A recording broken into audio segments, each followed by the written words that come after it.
Good morning, good day, and good night. Welcome to Positive Rate. Hope you're all doing well today. And big welcome to Nighthawk, who has done a tremendous flight plan today. We are heading to Lukla. That's it. The most dangerous airport in the world.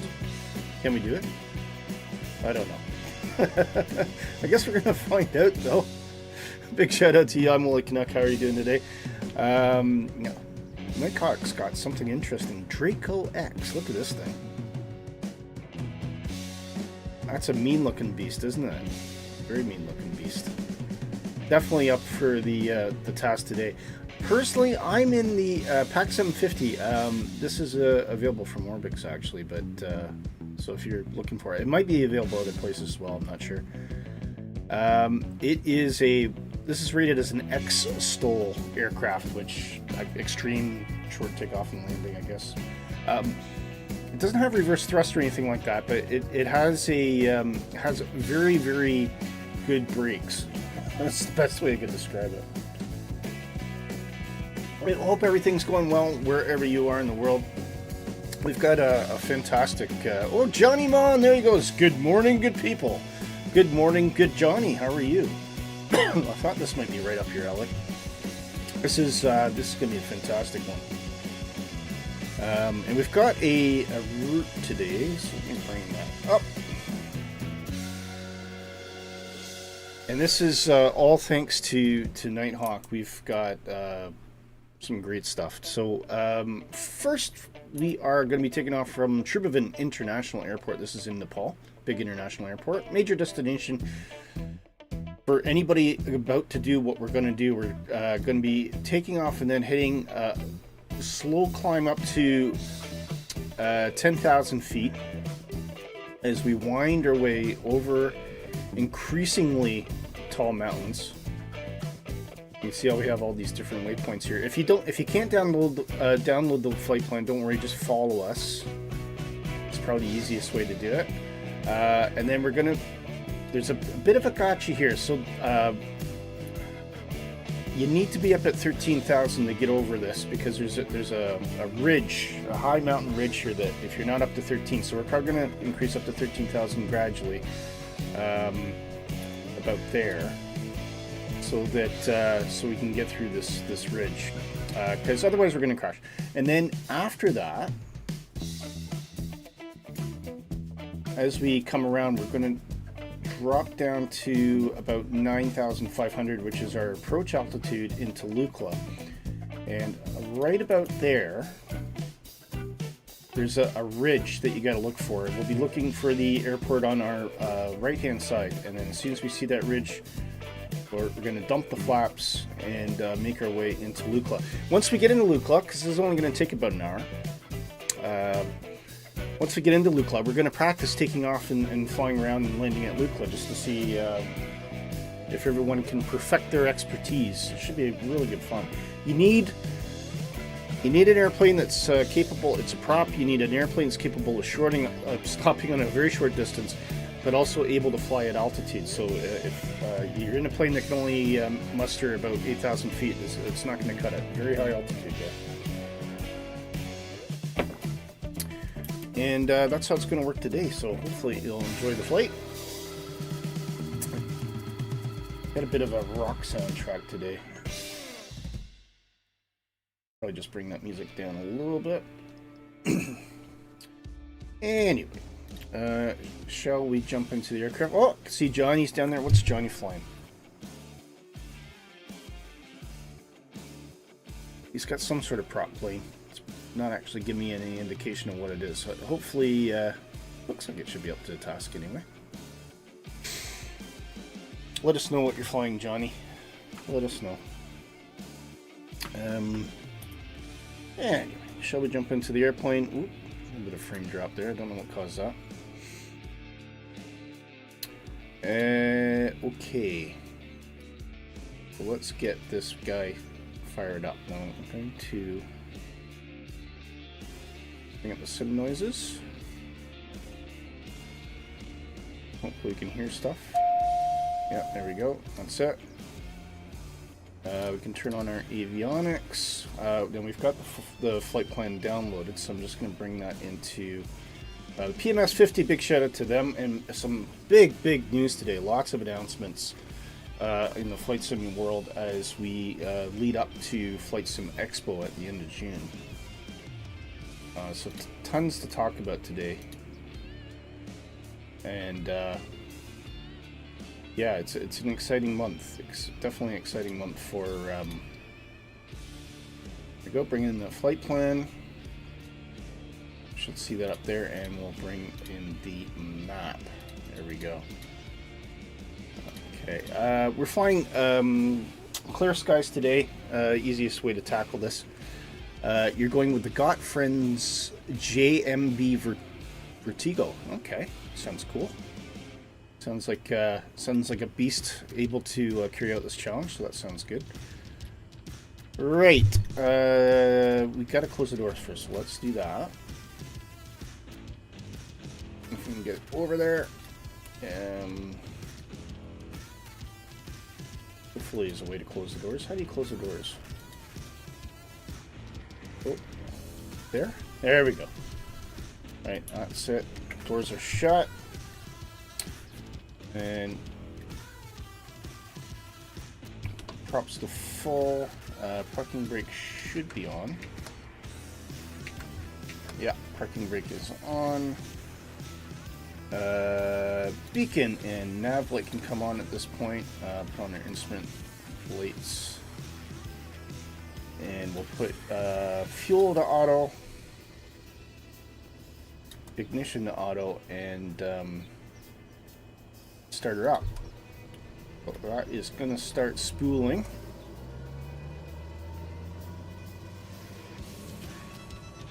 And watch our RPM here. As soon as it's stabilized, we're going to put our fuel into start. This is a really nice plane. It's very simple and straightforward, but an extremely capable plane. And we should see some of this stuff come out. Generator can now come on. And pitot heat can come on as well. And there we go, no cautions there. And we can bring this up to full fuel.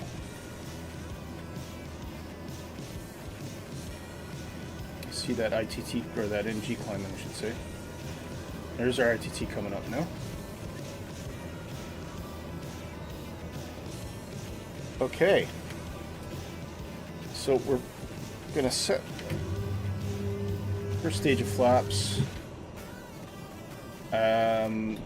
Initial altitude, we want 10,000 feet. And one thing not to forget with the pack, put on your autopilot master, otherwise nothing's gonna happen. Okay, we take that brakes off. The plane should just start rolling under its own power. Sometimes it does, sometimes it doesn't. Give it a little bit of juice. We're pretty much facing the taxiway at this point, so that's perfect. Actually, I'll wait for you guys. If you guys want to go ahead so I can see you take off, that might be a good idea. Whoop.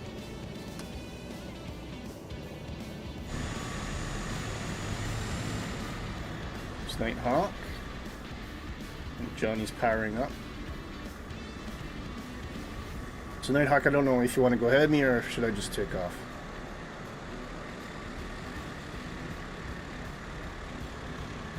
So I'm kind of blocking your path a bit. Johnny's starting to roll.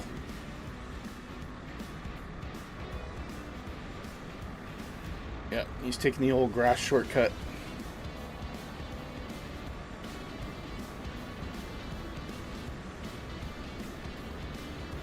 There's Johnny. Look at the setting. I mean, this is absolutely stunning. Tribhuvan Airport is surrounded by mountains on all sides. Very cool.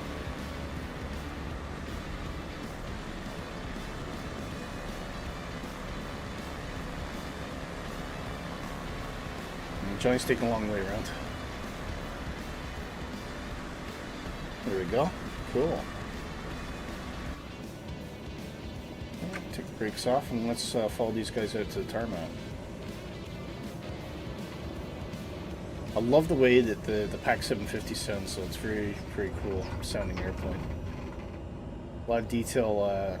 You get a lot of creaking and groaning as well when you're getting tossed about in the air. It's quite neat.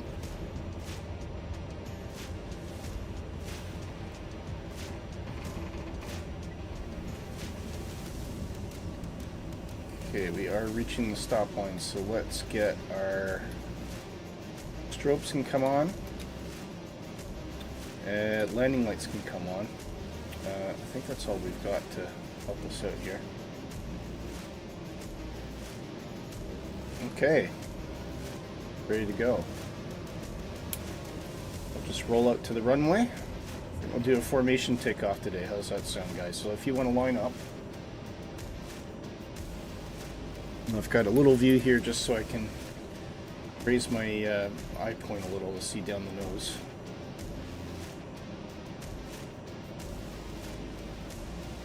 Came across an interesting thing today. So I had a flight plan loaded from Nighthawk, and I tried to bring this in the little nav map, but got an error. And it suddenly occurred to me is because I was using the Microsoft 2020 database, and then it said the 2024 database was empty.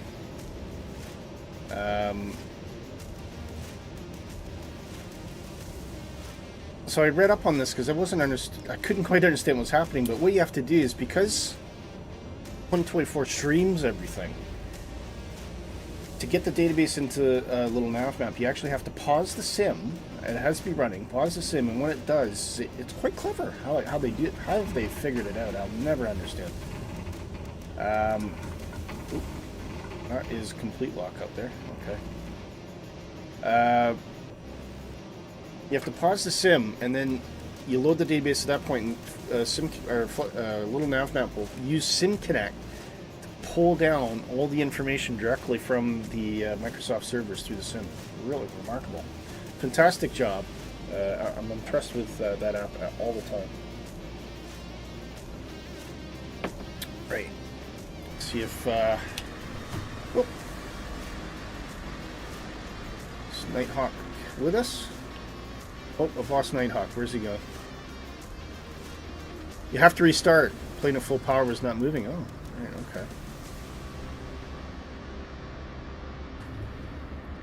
okay. If you had to completely restart the simmer, just restart the flight.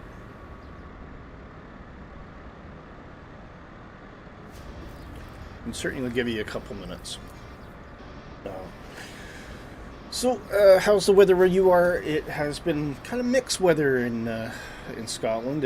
We've had some warm days, some cooler days, a bit of rain, some heavy rainstorms at times, but not constant rain, as you sometimes see this time of year. But very, very windy at times. We'll just keep an eye out for Nighthawk appearing here. Oh, there he is. He's back in. Hopefully he's fixed his power issues. He's given the Draco X another shot. I take it it has worked for you in the past, though, so you're familiar with the airplane.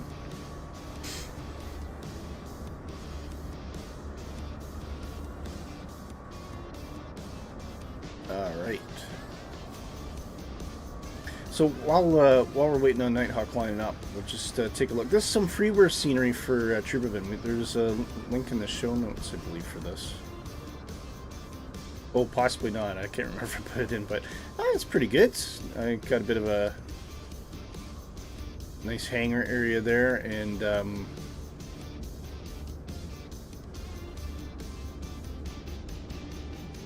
very straightforward looking terminal. Yeah, you've flown it before. It just seems to have a fragile startup. Oh, okay, no worries. There you go. So the heart of Nepal. Obviously the name written in Nepalese. I have no idea what kind of passenger traffic this gets on a yearly basis, but it's a nice long runway. Certainly capable of taking some major traffic if it needs to.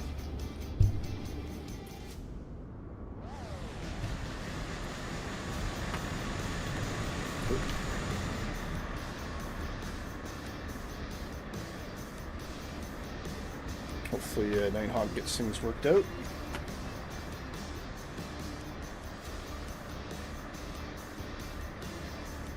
So as mentioned, we're going to take it up to 10,000 initially, and then climbing the 13,000 as we get closer to Lukla, just to get over that ridge. But once we do that, the flight plan takes us through a bit of a valley, some valley turns, so we can drop down quite safely to about 9,500 feet, which is a good approach altitude for Lukla. Okay, looks like Nighthawk's rolling now.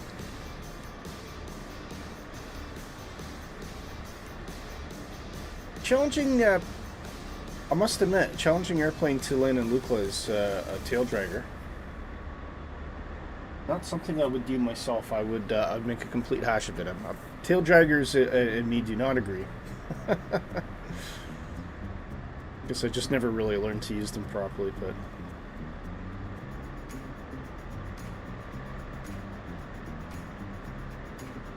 Okay, seems to be rolling okay at the moment. Oh, he's done a bit of a run up there just to check. Is he already off the ground?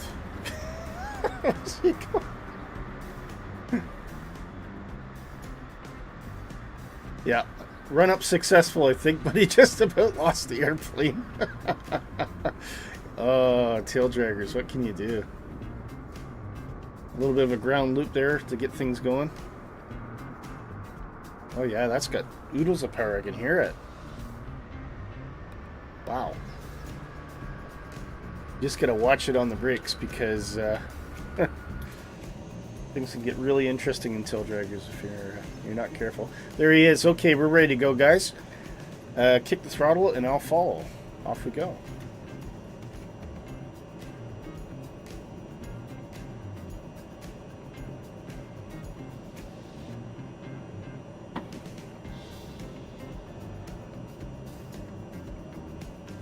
There goes Nighthawk. There goes Johnny. 50% power. Ooh, getting some frames here. I don't know what's going on there. Oh, not this dreaded frame problem again.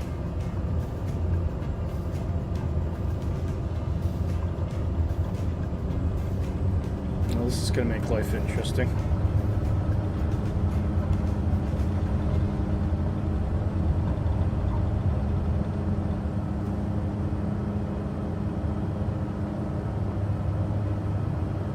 Just when you think you've got it licked, the problem comes back.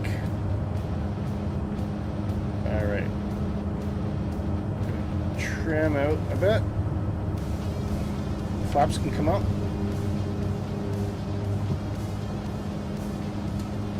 It's going to make landing at Lukla horrible if that kicks in.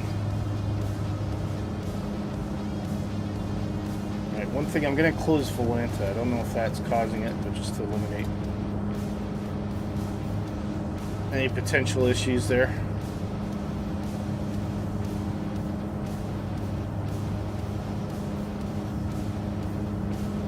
Okay, and I'm going to put in a vertical speed of about 500 feet per minute, which is a nice, comfortable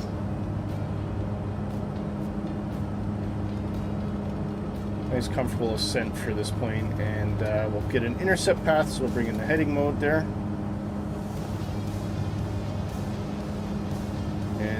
See, we're redlining on RPM, so we're going to drop the props just a bit, bring that into the green.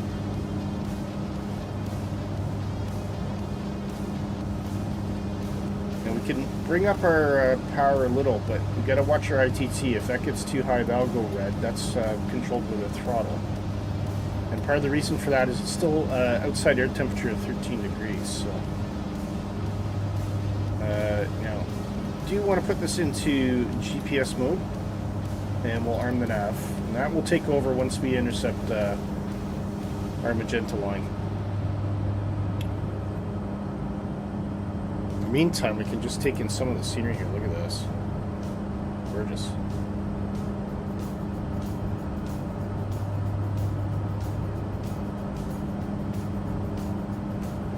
Absolutely stunning. comes Johnny.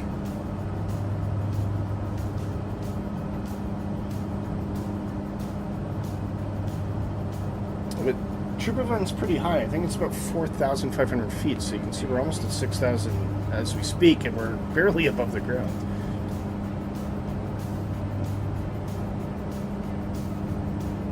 Okay, we have now intercepted our flight plan.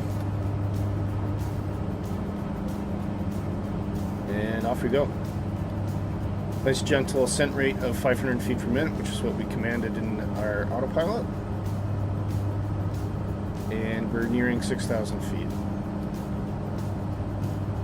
We got tons of time to sit here pleasantly for a while, take in the scenery. We've got some news to do, and of course, probably do coffee time shortly while we're climbing up.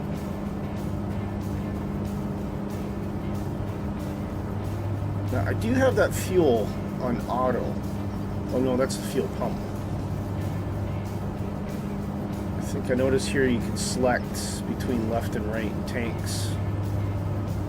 We'll keep an eye on that. We're at 239, will that be pounds? Liters. We'll keep an eye on that because we'll have to switch that over. It's currently pulling from the rear tank. No sign of Mr. and Mrs. Tippy yet. I wonder if we'll get in today. I thought this would be right up Mrs. Tippy's alley. But the one thing that's really cool about Lukla in 2024 is the default scenery for Lukla is awesome. It's obviously been handcrafted. Basically, an airport they want to pay close attention to. And although I'm not flying it today, the Twin Otter, which is available for stock in 2024, is well suited to this. I chose not to go with it just because the visibility, the way the cockpit's kind of laid out, it's a little bit difficult to see, and without me being completely familiar with Lukla, I thought that was going to cause problems, so I've decided to go with the PAC 750.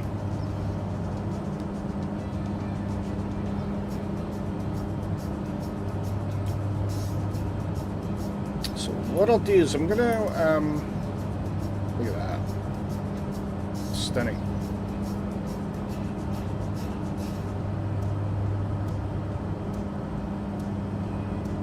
Beautiful, beautiful scenery around here.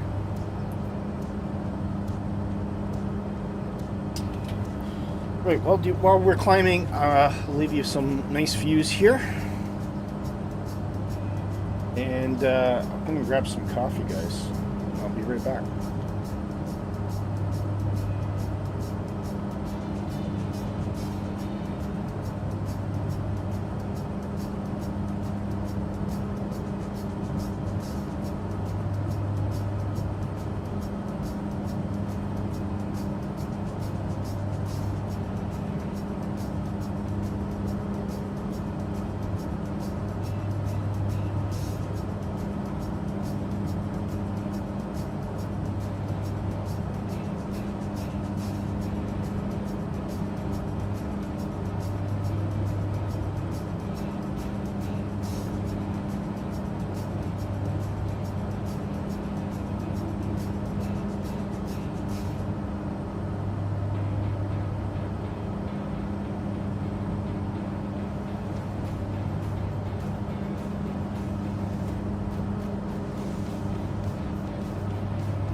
Okay, back with you. Got my coffee. How we doing? 8,500 feet already. He turned the fuel off and on again. The plane went super throttle. Yeah, I can see Nighthawk there. Where's Johnny? Oh, there's Johnny. Oh, we've got I love the name here. Bubbly Gumble. I wonder if Bubbly Gumble is flying with us. If you are flying with us, Bubbly, do post a message in the chat. Great to see you if you are. And if he's not flying with us, maybe he's on the same mission. That'd be kind of neat, wouldn't it?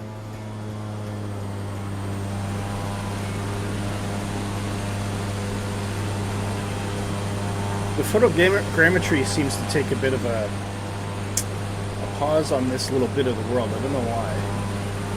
It's fine everywhere else. Almost like a gap in the some sort of gap in the telemetry, I guess.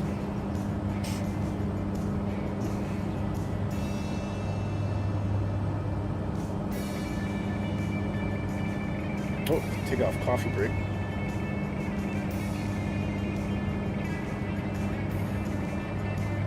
A huge shout out to PMS50. Finally, it's probably apparent, but I've transferred the license over to 2024 now.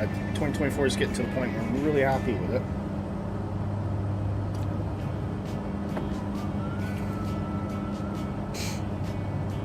Well, one thing I was going to check too, sorry to do this, guys. I just want to make sure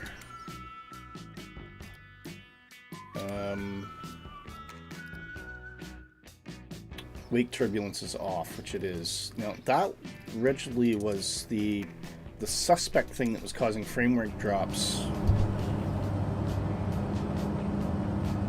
when you're around multiplayer traffic, but I'm starting to think that maybe it wasn't. There's something else going on as well, which is enormously frustrating.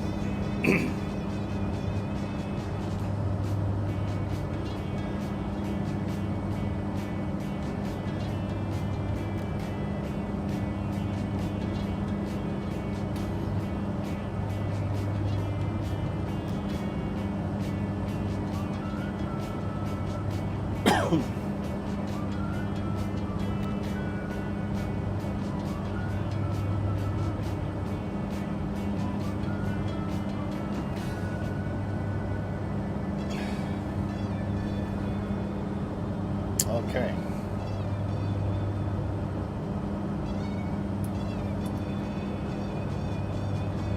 I can see that there's almost a break point where that scenery starts to improve again around there. It's not like this the whole way.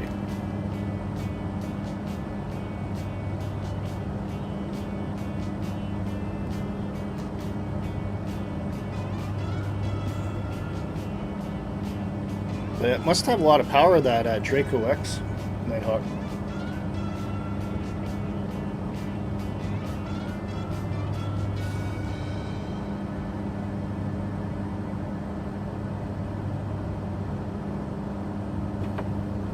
Quick check in our fuel. Well, 209 liters. See how that's flashing yellow though?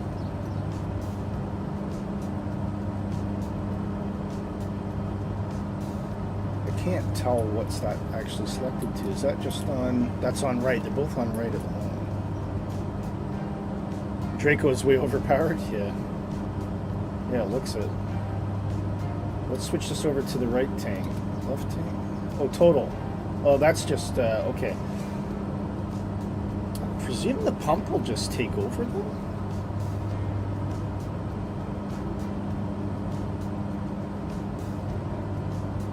It must just be dragging from all the tanks. I thought that was an actual tank switch, but it looks like it's just taken from everywhere.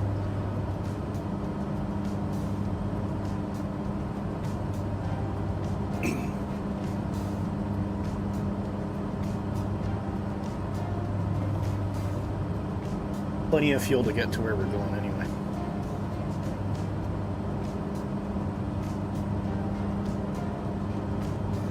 And we can always refuel at Lukla before we start our gallivanting.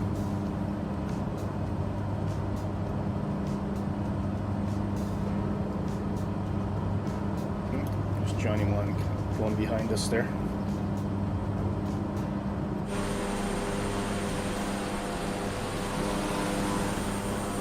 And we've got another one behind us. I love the names you see on this. Unwired Eddie. Still got bubbly around. The scenery is really bad on your screen, worse than 2020. Okay, but I mean, look at it now, though. As we get away from this bad piece of photogrammetry, look at that. I mean, that looks awesome. Johnny says, yeah, the Vertigo is extremely overpowered single prop. You've got 385 knots. Wow, that burns a lot of fuel. I mean, guys, look. You can't look at that. That is awesome. I'm also amazed. You can see settlements. Just see the little settlements around here. I think that's a settlement up there as well. Like, how the heck do people live in these places? It's crazy.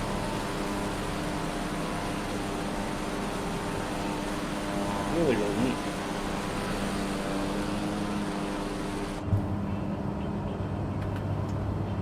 Look at that. That's beautiful. Stunning. Plus, you can also see the. What did I do? What have I done? I clicked something I shouldn't have. Nav. Altitude.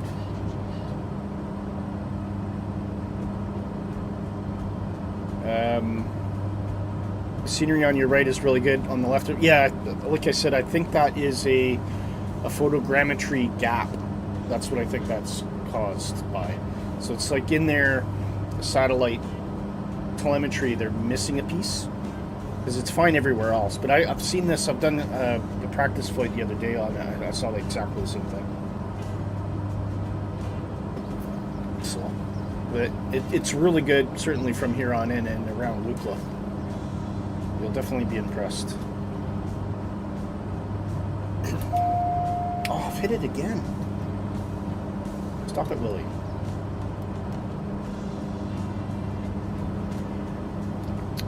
What am I trying to do here? Oh.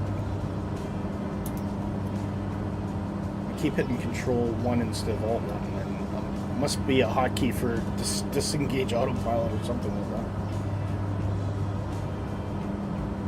But that is just stunning. And I love, you can start to see the snowy peaks in the distance as well.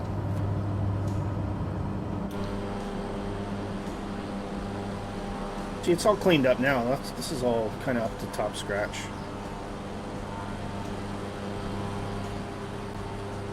If you look behind, that's where you can see the, well, maybe that is part of the funny bit.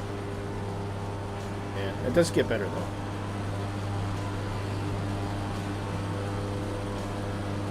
It's either that or maybe the photogrammetry hasn't processed the trees properly somehow. Don't know. Or maybe it looks like that. Although I do agree, it looks like it's not quite full fidelity.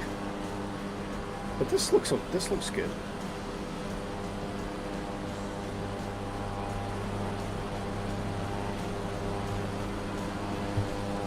On the whole, though, pretty awesome.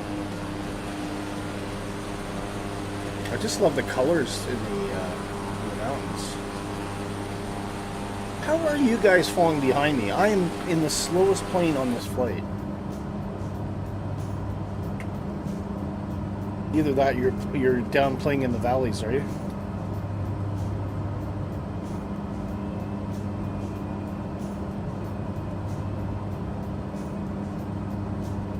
Okay, a traffic warning. Where's the traffic?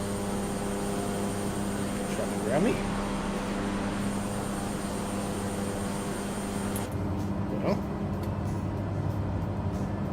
how are we doing on our plan? Probably about 2/3 of the way to Lukla now. We're going to keep an eye on these mountains because they're going to start getting higher. I'm doing 160 knots. Oh, right. Must be true airspeed then.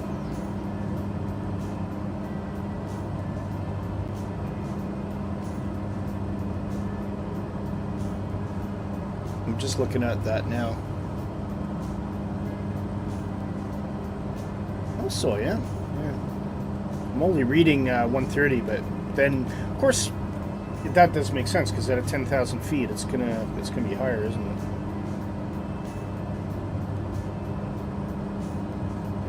I dare not go slower though, because I have to make sure I've got enough speed in the tank to get up to 13,000.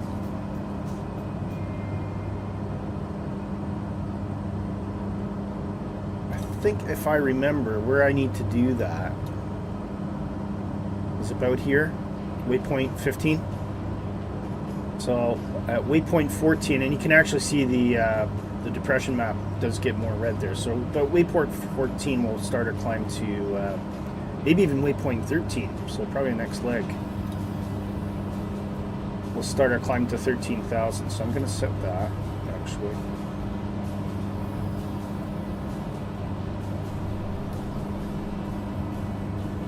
So we'll wait until we pass waypoint 13, and then we'll take it up 13,000 feet to get over the ridge.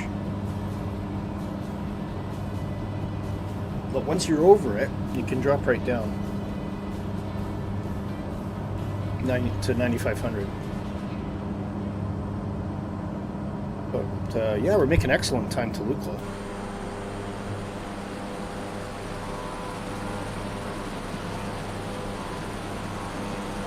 Nighthawk's closing.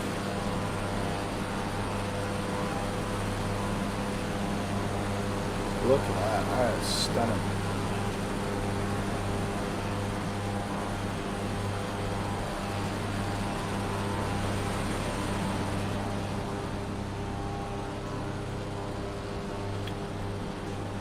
We live in such an amazing time in simulation. Absolutely amazing. I forgot the news. So what we're going to do is we'll go all the way to Lukla first, land there, do the news, and then we'll do our takeoffs and landings. There should be a pass on the right of the flight plan at the high point. Yeah, I mean I did try it out. There's one, as I mentioned in the chat, I think to you, Nighthawk, there was one gotcha moment.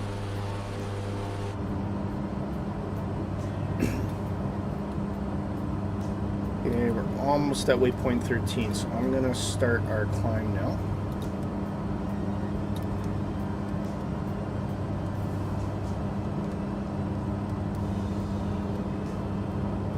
.500 feet per minute. You're going to see that speed drop. You really need to keep an eye on that. So I do not want to stall. Not around mountains. So I'm looking for that to stabilize. If that drops below 120, then we'll drop our VS a little bit.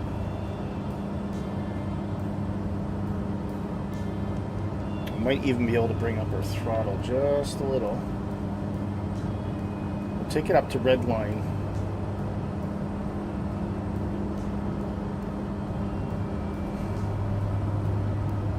If our ITT goes over, then we'll bring it back. There we go. So that's red. So let's bring it back a little bit. There we go. Just to give us a little bit of extra boost. That's now holding at 120. That's perfect. So that's why about 500 feet is probably as good as you're going to get.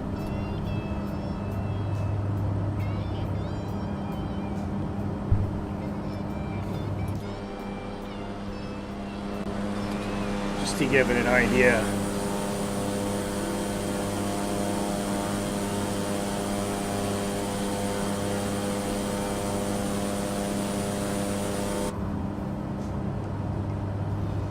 Absolutely amazing. Imagine being on this trip in real life.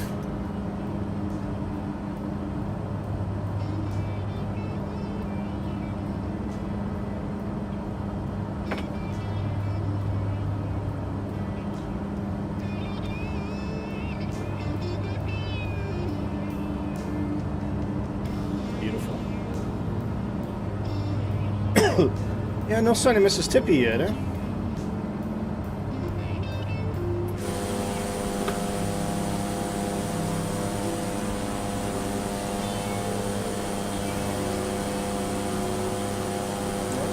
Unwell Eddie, I can't tell if he's following us or not. I think he's off in the distance. There's Nighthawk.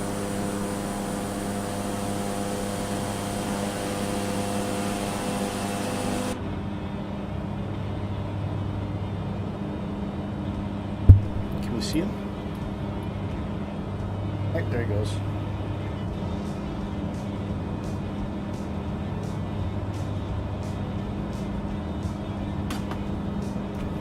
Smashing things on my desk. Your Draco has a camera and you can watch your train on video. Oh, that's cool.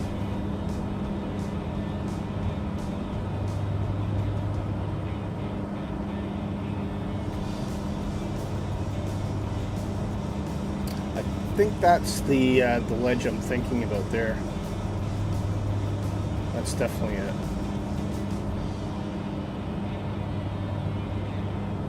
So yeah, I probably started the climb at the right point.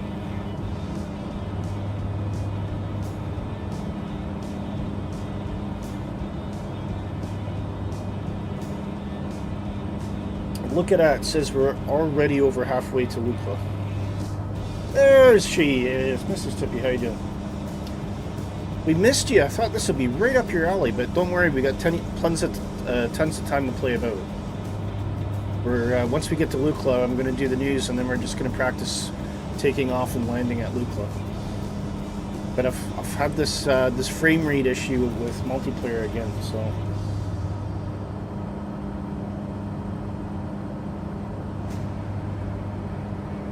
I'm hoping that that's not going to cause problems today.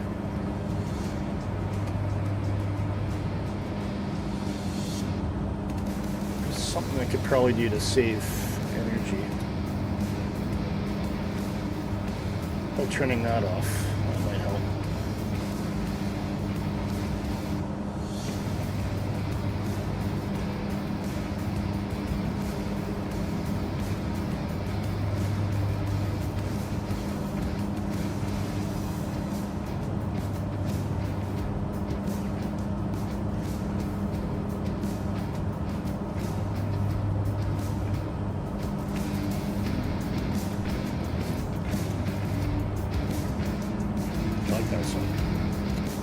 It's right up your alley. Unfortunately, you can't join this morning. You're heading out of town for the day to visit your parents, and you're leaving in an hour. Oh, fair enough.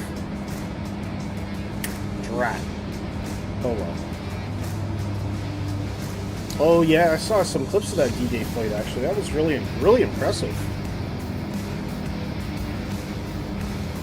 In fact, I would say that was probably the best tribute to D-Day in flight sim I've ever seen. That was spectacular.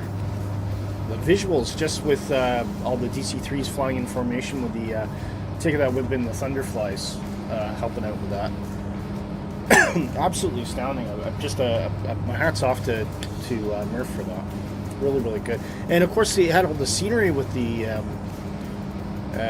searchlights and the flak cannons, and it's just absolutely amazing. Really cool. But it's so, you know, when you see it in the dark, as I was watching this last night on my big screen downstairs, and when you see them flying in the dark, you realize how frightening that must have been, just coming in over enemy territory, seeing all these searchlights and the flak cannons and everything like that. Absolute terror, pure terror. You know, we owe so much to many people who, unfortunately, very few are no longer are with us now. But a generation, you know, that overcame tremendous odds to keep us safe, and just absolutely amazing. I was going to put up a couple of photos of my grandfathers today, because they were both the British Royal Navy during the Second World War. Neither of them participated in D-Day, per se, but they were both very much involved in the war. You don't have the mod he has, but enjoyed watching the stream. Yeah, I mean, I probably will never get the mod, if I'm being honest. Yeah, the paratroopers to sing. I see, I was kind of skipping through the stream. I couldn't see where the paratroopers were. I'll have to look again. But, yeah, just awesome. Really, really good tribute. I hope they actually show, at Flight Sim Expo, I hope they show a replay of that somewhere, because I think it's worth a second watch. That's how good it was. For a live stream, that is worth a second watch, just for what was accomplished, and absolutely blown away by it. Really, really good. Okay, we're stable at 13,000. That is looking good. We are pushing 127 knots. Happy with that. They'll easily take us over the ridge and look, guys. There it is. That's what we're heading towards. Nighthawk and Johnny have airplanes that have absolutely no problem getting over these ledges in a hurry. My airplane does not. You need to plan ahead with the PAC 750. It doesn't have enough power to, you know, jump 2,000 feet in short notice. So, you love landing at Lukla? Yeah.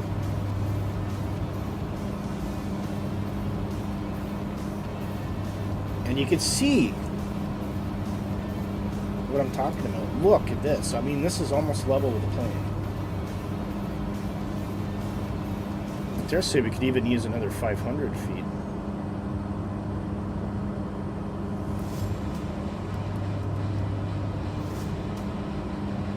Yes, I'm probably being a bit nervous. So that's the ledge that that Nighthawk's talking about.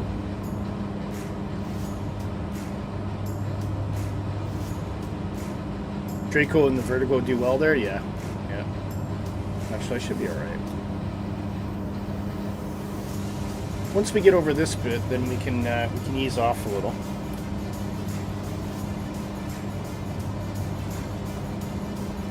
But man, if you were looking out the window, couldn't see what was up in front of you, and all you could see was this, you'd be a little bit nervous. Just a little bit nervous. Look at this. I'd be sitting there going, are we gonna live? Yeah, I can't see ahead of you because, well, there is a, I mean, you could probably peek down the middle, but you see, even from a, if I'm sitting here, I can't see anything. All I can see is those mountains getting bigger and closer. Oh man, it's so cool. There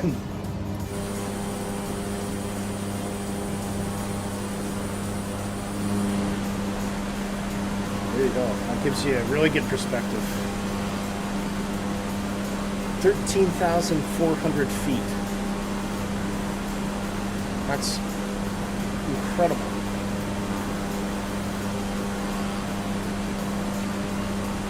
Look at that.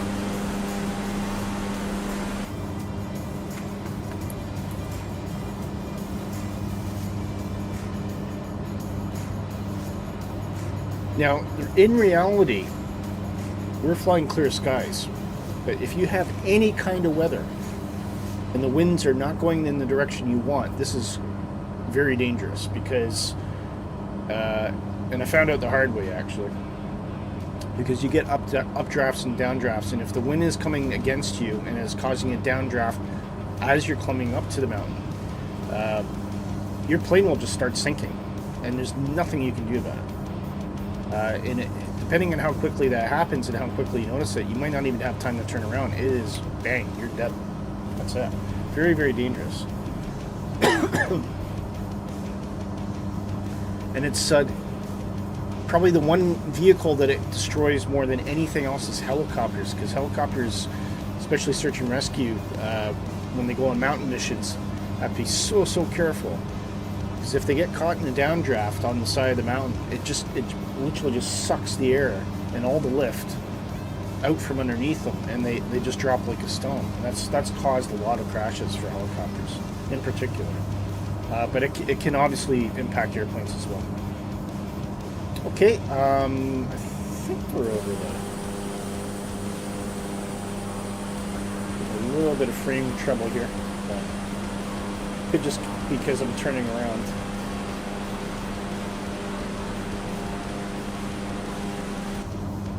I think we're all right to drop. I might turn off train caching actually.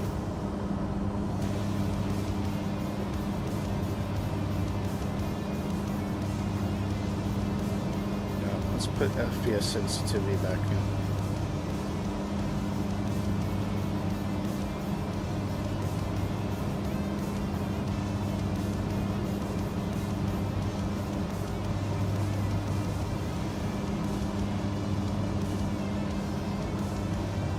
See if FPS, auto FPS will do its thing for me here. That's a bit better. I've been playing about with settings because this multiplayer thing is really annoying. Okay, that's definitely flowing a bit better now. Okay, we can drop it down to 9,500. You want?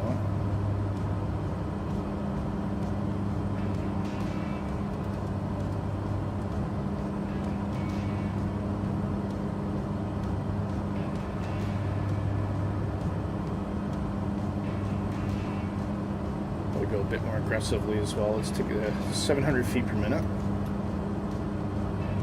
And we'll put our faith in Nighthawk's flight plan. But we won't hit anything. I hope. I don't think we will. I think it protects us. I think it protects us quite nicely, actually.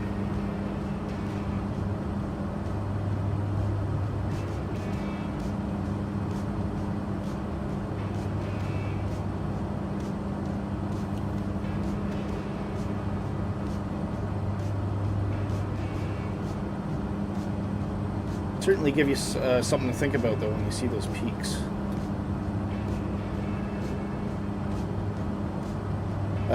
Do I enjoy flying helicopters in the sim? I don't. The Lukla challenge has got me thinking though. I should probably dedicate a stream to it just to see if I can get any better at it. I don't have a lot of passion for helicopters. I think that's part of the problem. Kevin Jones, how are you doing? He says, I hope you are on O2. What's O2? Oh, oxygen. Yeah. We'll assume we are.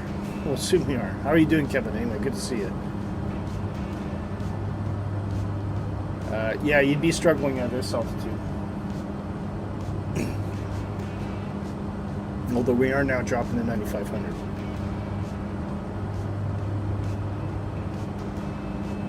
I don't know if does the pack, I don't think the pack is pressurized, so it would probably be in real life if you're flying the pack, because I've seen this on real streams of guys, not streams, but videos where guys are crossing the Atlantic where they don't have pressurized cabins. They actually have to have a oxygen mask. Helicopters are great for the nap of the earth flying once you get the hang on it. Yeah, the Chinook is awesome. Yeah, I mean, don't get me wrong. I think they're fantastic machines. Just for me, fixed wing has always been my passion, and possibly because it's more. I mean, fixed wing airplanes essentially emulate nature, right? They emulate birds, whereas a helicopter is one of the examples of a flying machine that we have that doesn't emulate anything in nature. There is no animal that twirls something around, right?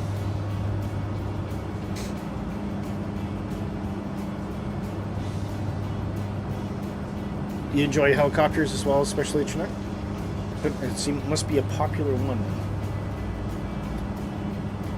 You Okay, we can see FPS, auto FPS is limiting some of our LOD here just to keep our frames up, but that's fine because we don't want frames to drop when we're doing this landing, so we'll take the loss for the moment. And we're now dropping below 11,000. Our approach altitude is 9,500. That's where you want to be. No higher than that.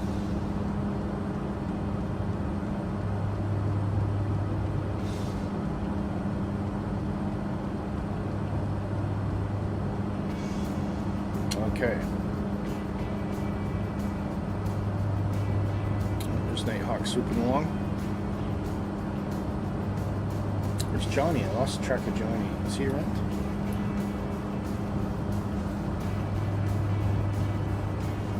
See him.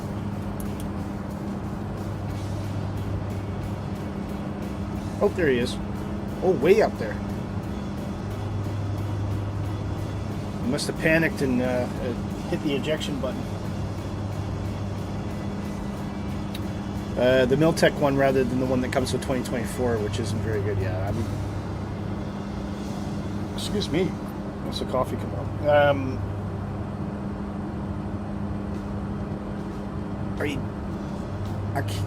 The only default airplane, which was improved by working title, actually two of them, which working title worked on both of them and are now part of the Asobo team, was the TBM 930, which I think is a fantastic default airplane, and the CJ4. I think the CJ4 is really, really good. Apart from that, I'm not overly impressed in any of the default aircraft, and that's why I don't bother with the likes of Deluxe and Premium Edition flight sims, where you get all the other airplanes, because they suck. If I'm going to spend the money, I'd rather spend that on a decent add-on. You have the Miltech and the DCS Chinook. Okay. How does the Miltech compare to the DCS then?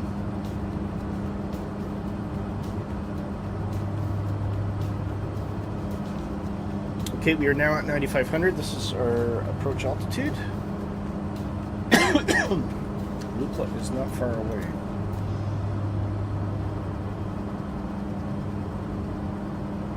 I think Nighthawk designed this flight plan to scare you while you directed him out and then turn at the last minute.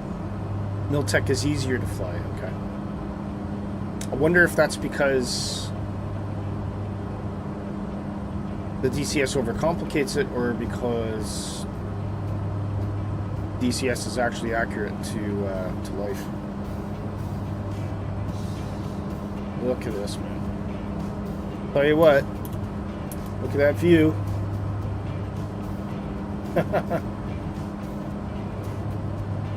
Even as an experienced flyer, even having done this in the sim, if I was on this plane in real life, the heart rate would be up. The heart rate would definitely be up. Especially knowing where you're going to end up. Excuse me. Unwired Eddie is still with us. He's in a Vision Jet. Man, if he sticks this in a Vision Jet, I'll be very impressed.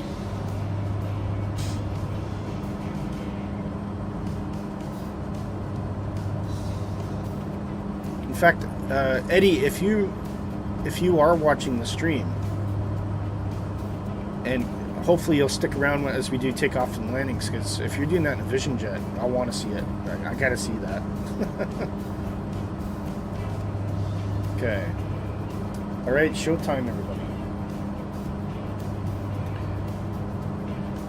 So we're gonna put props to throw. We're gonna start slowing the airplane down a bit.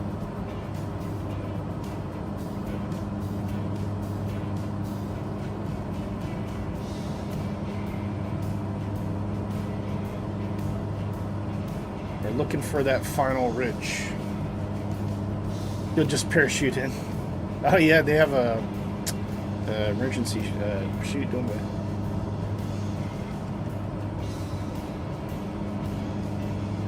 Okay, at this point, I am taking control of the airplane. And the airport is somewhere around there.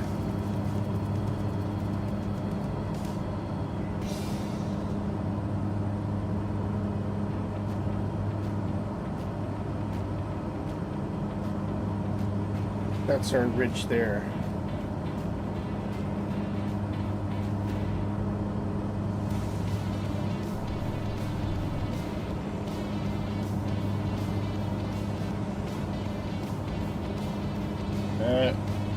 Now, with unwired eddy so close, it probably should be in a holding pattern, but I'm just going to go for it.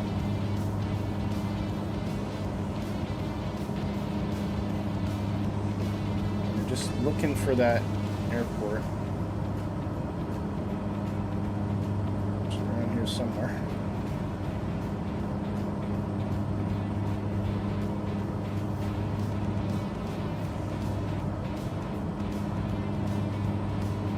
The ridge line we want to turn at. Let me see it. Collapsing the LOD is not helped here. Oh.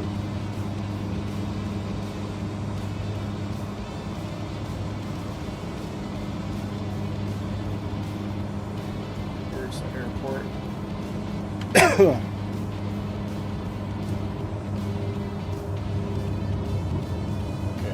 So the airport should be around here some. Oh, okay, see the runway. There we go. Do we go for it? Yes, we do. Let's go. Okay, now we're going to fight hold 80 knots. I think we're way off course here. Let's get that back on. Oh, sun's playing havoc. We're dropping a bit too low there. Throttle up. I don't think Eddie's going to make it here. The desperate attempt. Well, he is dropping like a stone, though.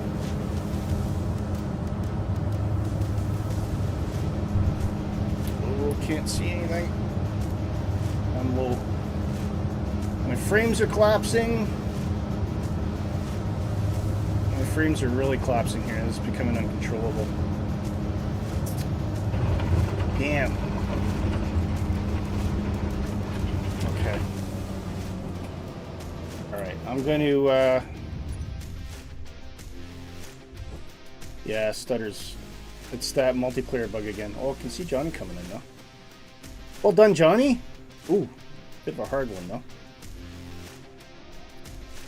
Alright, let's just sit at the end of the runway for a sec here.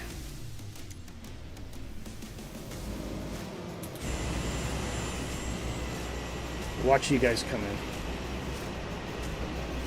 I just don't know how to fix it, guys. I don't know how what the trick is here.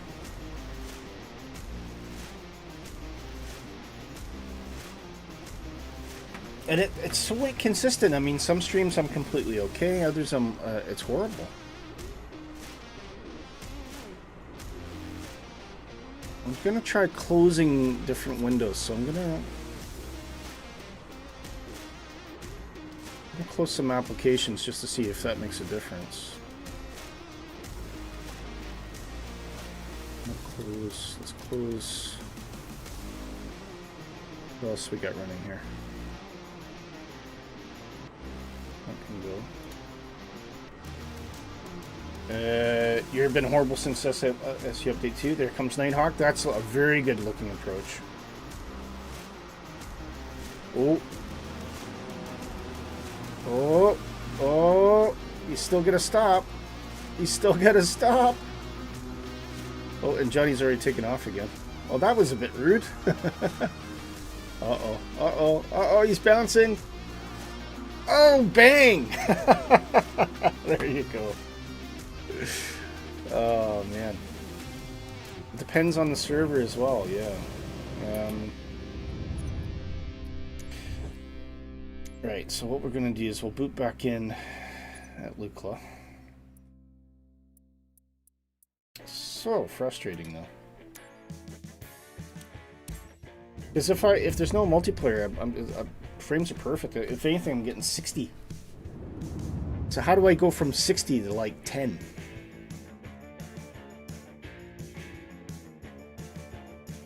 I mean, look at that. That is a slideshow.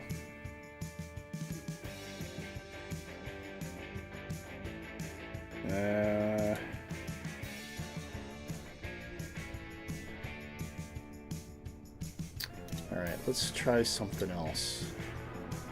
Let's play with settings here.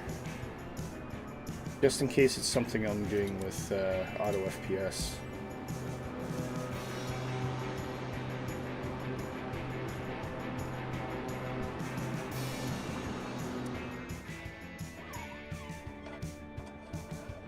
The auto FPS right now is saying I'm getting 19 frames a second. What the heck?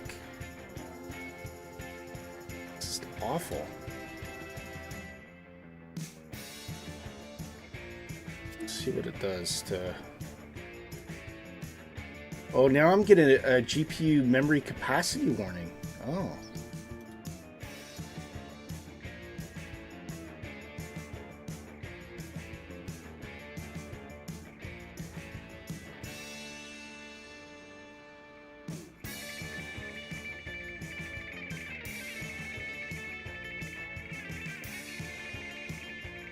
So maybe it's a VRAM problem then.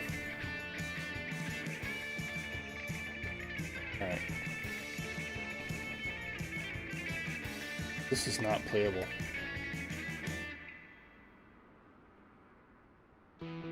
Okay, what I'm going to do, guys, I'm going to do the news. Worst case scenario, if I can't fly, I'll stay on drone camera and watch you guys do your thing. How's that? Let's get the news up, because it could be it could be a memory problem on my side. I don't know. There's something causing a massive collision. I'm gonna let auto FPS see if it can kind of see. It is increasing the frames now, so let it kind of settle in a bit. We'll see if we can get. We'll give it a good fighting go. Anyway, let's do the news.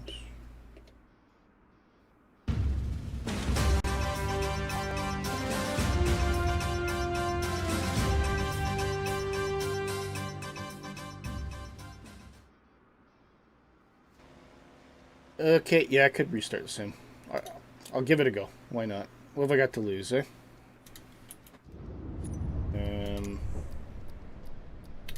We can do the news while that's loading in the background.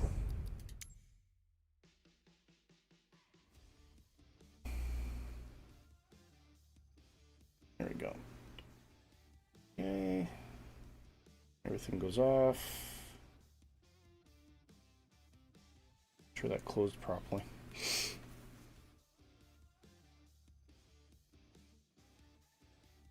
Ooh, that's interesting. So I think I've got a locked process there. It's still running. That's the question.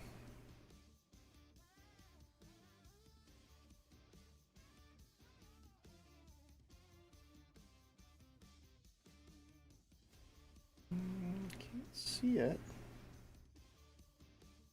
But auto FPS hasn't closed, so that says to me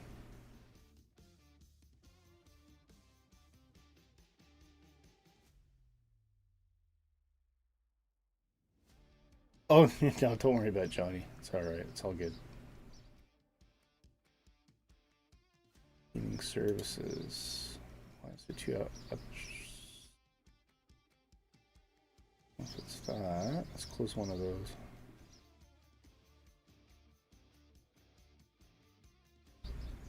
Yeah.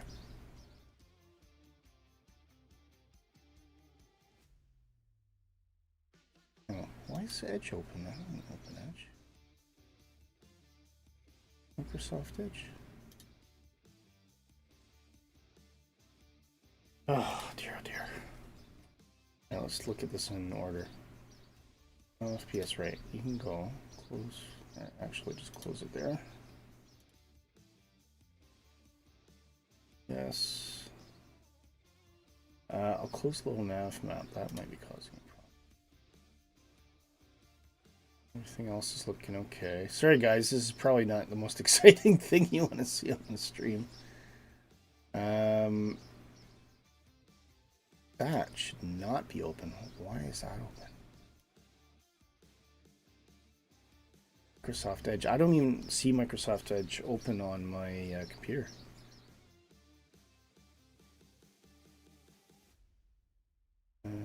Just want to make sure that flight simulator is not running. That's the main thing. Don't see it.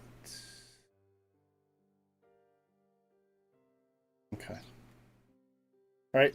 Let's we'll start that loading up again and go to the news. Right. So some scenery, lots of stuff here. First thing is Orbix has released a V2 for Brisbane Airport. So if you do a lot of flying in Oz, this is probably going to be something you'll be interested in. Looks like it's mainly a texture overhaul. And I don't know if this is maybe a compatibility for 2024. I thought it was already compatible for 2024.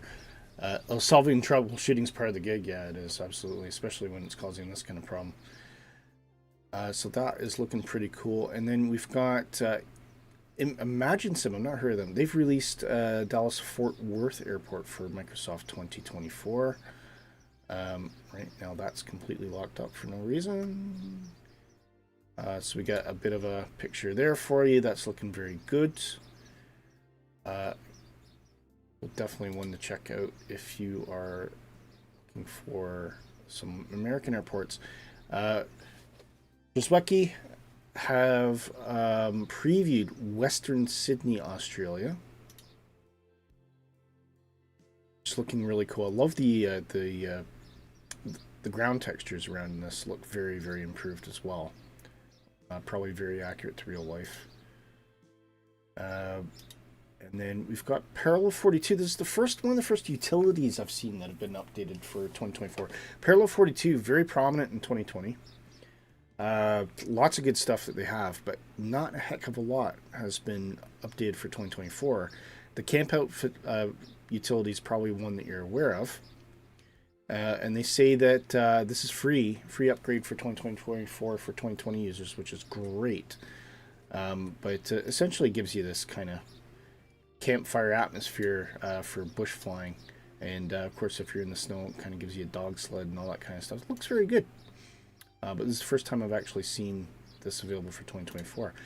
This is big. So Synaptic, who basically went completely radio silent for a long time. We known that they were originally affiliated with Fly-by-Wire team, and then came away off of that and went into InnoBuilds. We didn't know the nature of what InnoBuilds was doing for them. Now we do. So where InnoBuilds has really helped them is in creating all of the textures in the modeling. So not necessarily the avionics systems, but more how the airplane looks all around it. And the results are absolutely freaking nuts. There's a whole video for this as well. I don't have the video to hand, but if you go on YouTube, you'll see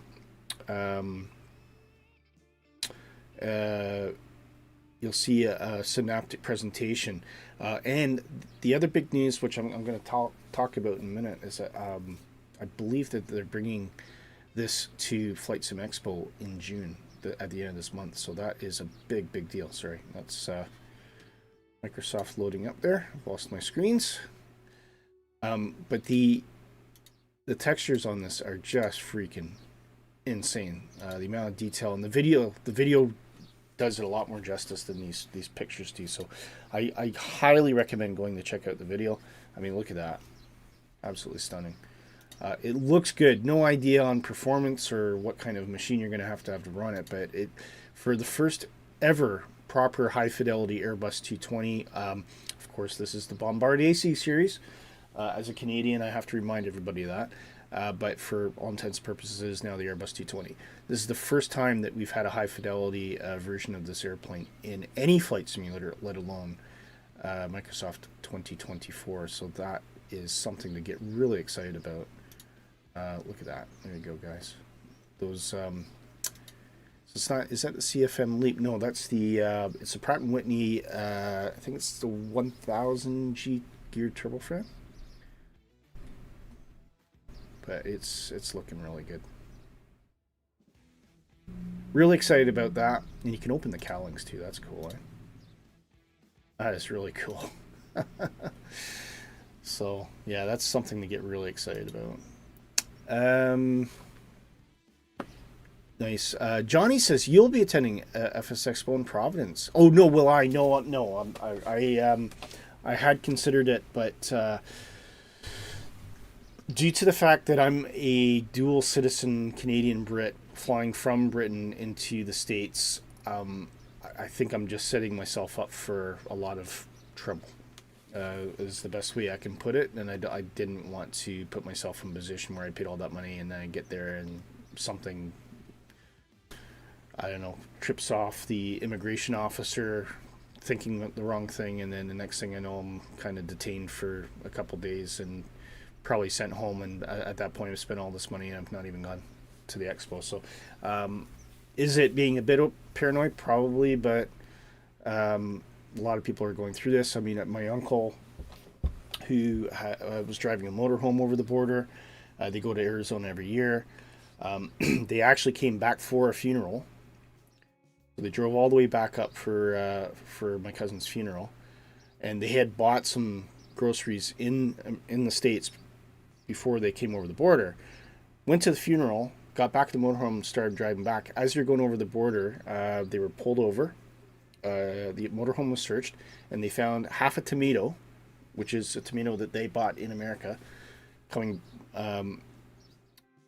But now they had it. It was sitting in their fridge, and now they're coming back from Canada into the United States, and they were detained for 2 hours because they were illegally importing produce into the United States without declaration, and they bought it in the United States, essentially.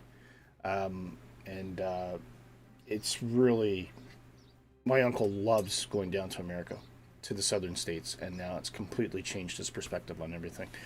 So even out of principle, as much as I'd love to go to the expo, it's very difficult for me to support anything within the U.S. at the moment. It is what it is. I mean, for me, I have nothing against Americans or anything like that, but it's a lot of money to travel, and there's been some horror stories of people spending quite a bit of money in a holiday and ended up not seeing any of that holiday. So, yeah. Anyway, never mind. Let's move on, shall we? Flight Sim Labs A321CO is getting major update. So if you have the CSS or Flight Sim Labs 321, that's probably something you'd like to look at. It's got the runway overrun warning, overrun protection, all interesting things. I guess it's all for accuracy. But that's personally for me, if I was going to get a 321, I'd probably go for the FedEx. But there you go. Some people might want the Flight Sim Labs. Black Square. Now, you will know if you watch the stream that we fly the Black Square turbine all the time. Sorry, I'll just get this booted in while we're thinking about it. See if anything improves.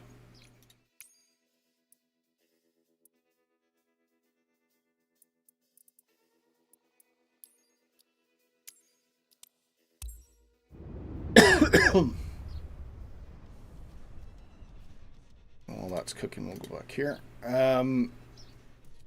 So unfortunately, the Duke turbine is in the backlog, but they were working on something bigger, and this is the Starship, the Beach Starship, which looks superb, like really, really superb.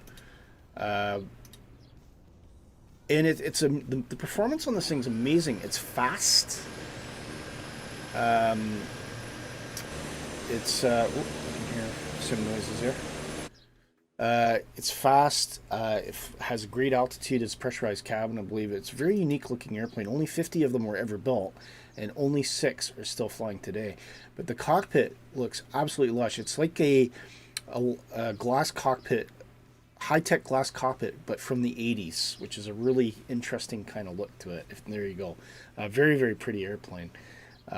So this is something we might be looking at. I haven't yet reached out to see if this is something we could look into, but it looks awesome. This is going to be the first Black Square entry for 2024. Very exciting. I'm sure this will be talked about quite a lot at FS Expo as well, and we wish, of course, all the best to Black Square. This will be published by Just Flight as well, so that's very, very exciting. Hangar Studios is coming up in the news too. Now, he was working, you remember Nick said he was working on a secret project. Now we know what it is. It's the VTOL, which is the Ascendance ATEA hybrid electric. I think it's must be avgas or something like that. But it's actually got electric for vertical operations, and then it's got a a combustion engine to power props, which allows it to transition from vertical to horizontal flight. Looks really cool. There's a video for this as well somewhere. And I do believe that this is probably going to get some press at... sorry, coffee's coming back up on me. This will be getting some press out FS Expo, so that's definitely something to keep an eye on. Huge congratulations to Nick. It looks really cool. And apparently you can get this from Ascendance ATA's own site for about $5. So it's very, very inexpensive. But it's obviously been done as a promotion tool for the actual airplane. This does exist in real life, so yeah, it's worth checking out. And Fly-by-Wire Simulations has announced this is a quality of life update for the Airbus 380. They've fixed a whole pile of bug fixes, as well as fixed a whole pile of bugs, as well as some general improvements to the FMS, improvements to the accuracy of cockpit usability and things like that, better tracking on VOR lock mode. And yeah, they just continue to build upon success, so that's very exciting. No mention yet of 2024. I was looking through that. Of course, I think that's the big question that everybody's asking. When, if ever, are we going to see the Airbus 380 or the Airbus 320 in Microsoft 2024? And nobody knows quite yet. So hopefully we might get a bit of tidbit news. They will be at FS Expo. I've got the map here. Lots of people coming, and just to give you a floor map if you're going. I did have a floor map. What's happened? Let's try. See if I can get it back. There we go. So, yeah, some big ones to talk about. Fly-by-Wires, they've got a booth there. So they'll be near field there, SoFly, etc. Not a massive booth, but Moza's got a big stand this year. Bigger, actually slightly bigger than Thrustmaster, which is very interesting. And of course, Winwing, which I didn't think would show, are also showing. They've got a relatively booth, but VATSIM's got a massive area, which is going to be absolutely phenomenal if you want to see some online flying. So I bet there'll be a lot of kind of expo-driven VATSIM events that you can see. X-Plane, of course, will be there as well. And the one that I'm really excited about, if I can find it, where is it? So Just Flight's up here. Can't see if I can see it. Where are they? There they are. Bluebird Simulations, guys. You know what that means. You know what that means. You can fly-by-wire in 2024. Pilots have said that they work. You can. I don't know if it... yeah, I guess you can mode switch it. I might try that. I'm kind of stepping away from 2020. The only thing that's making me pause at the moment is because of this multiplayer stutter thing, which doesn't happen every stream, which is really frustrating. It's on Hangar site and should be in the marketplace hopefully next week. Okay. Oh, right. Yes. Right. Thank you for that update, Mississippi. This would be the Essentia AETA. But Bluebird Simulations is got a really big booth there. You know that we're going to be seeing some big stuff. They have actually indicated that they're going to be present at Expo. We're going to see some updates on the 757, which is super exciting. Lots of others there. I'm sure everybody will see one that they're particularly interested in. But yeah, for all those that are able to attend, take lots of pictures, post them in the Discord channel for us. So we can see how much fun you guys are having. Of course, we will be watching from a distance on the internet. So yes, very exciting things. I'm sorry that I couldn't attend this year, but I think I've probably explain myself fully as to why that is a problem. Anyway, that is the news for today, guys. So without further ado, we'll get back to the sim.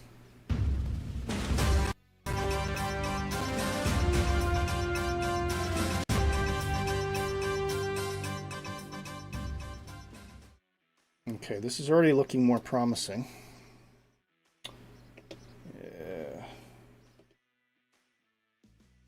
It could be memory load, I don't know.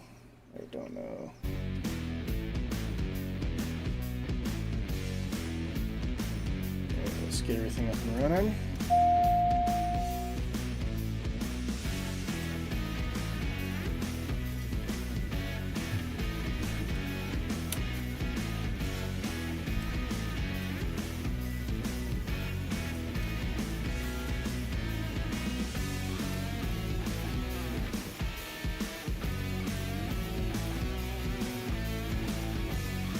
Definitely seeing good frames now.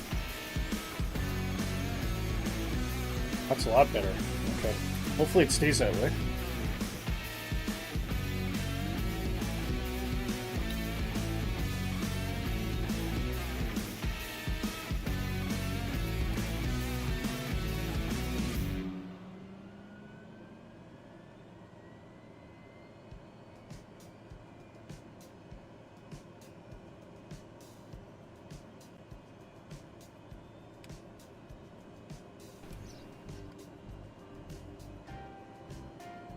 Fuel up.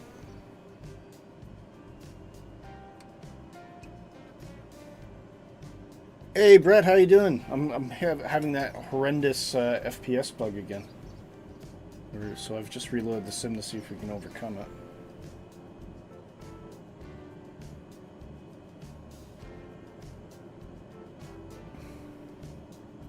it. Currently I'm reading 51 frames per minute, so that's looking positive. Anyway, shall we since we weren't able to do anything before, we'll try and do a quick takeoff here.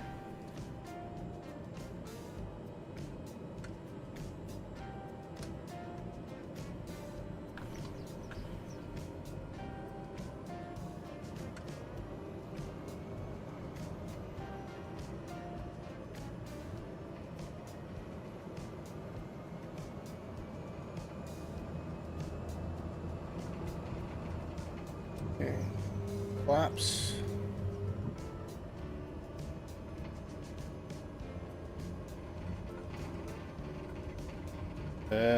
No, wake turbulence is off, mate. Wake turbulence is off.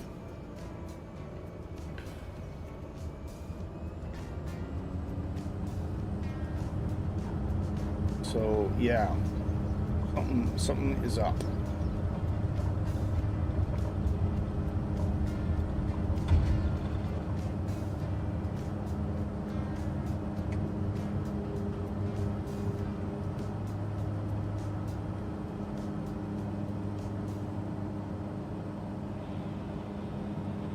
Everyone's having a good go here, so Johnny's first up by looks. Nighthawk, were you able to land successfully yet? What I usually do is fly past this this hill here.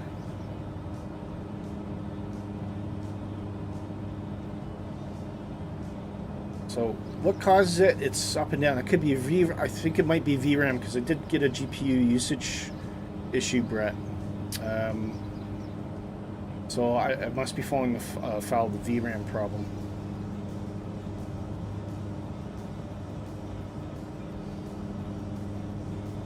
You're able to land? Good, cool. Okay, let's try again.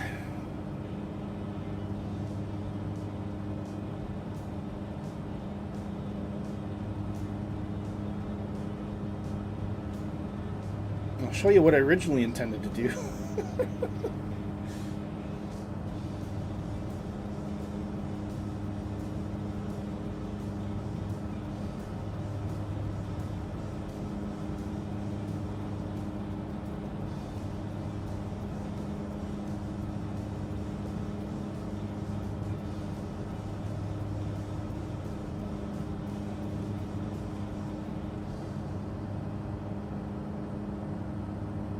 Okay, first bit of flaps. Nighthawk's on the way. Airplanes and airports in sight. And I want to look like that. That's what I want. That's what I didn't have set before. So even, not that I would have been able to do anything anyway, because the frames collapsed on me. Okay, full flaps looking good, ready to go. Runway in sight. Hopefully Nighthawk will be cleared out of the road by the time I get there. And here we go. Starting our approach. This is looking a lot better already.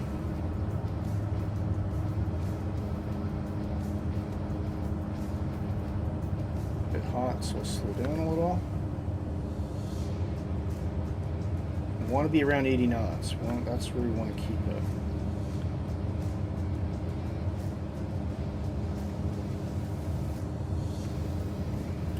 Good. Good corrections there.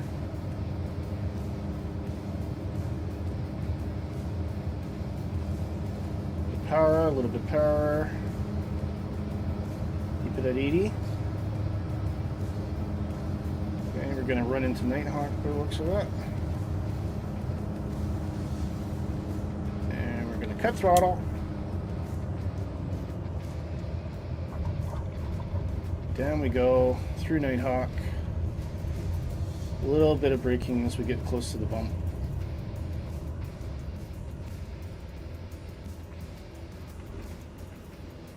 And we turn in. That's how it should have gone.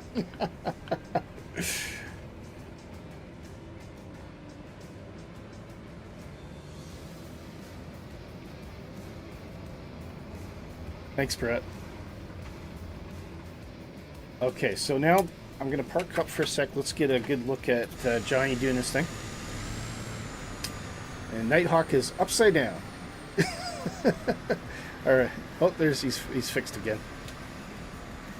Okay, I'm just going to follow Johnny and Nighthawk. I want to see both landings. So maybe if you guys could leave each other about a minute, at least a minute between departures. Johnny, you're probably okay to go first if you want. And I want to see, this is just about as much about you guys as it is about me, so I want to see what you guys can do. Here we go. Now he's off. And over the hump, down you go. And it's quite a bit of an abrupt drop when you get over that. I don't know if that's the sim not getting it quite right, but it really thunks down. There he goes. Look at the speed on that already. Up like a rocket. Off he goes. Okay. That's Johnny away. We'll give about another 30 seconds and Nighthawk can go.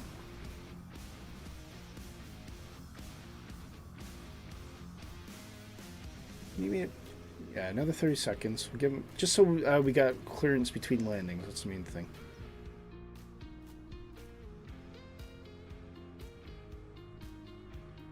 Okay, Nighthawk, I think you're probably good now. Nighthawk, of course, has the Draco, which is way overpowered, though. This thing will take off in a rock really quick.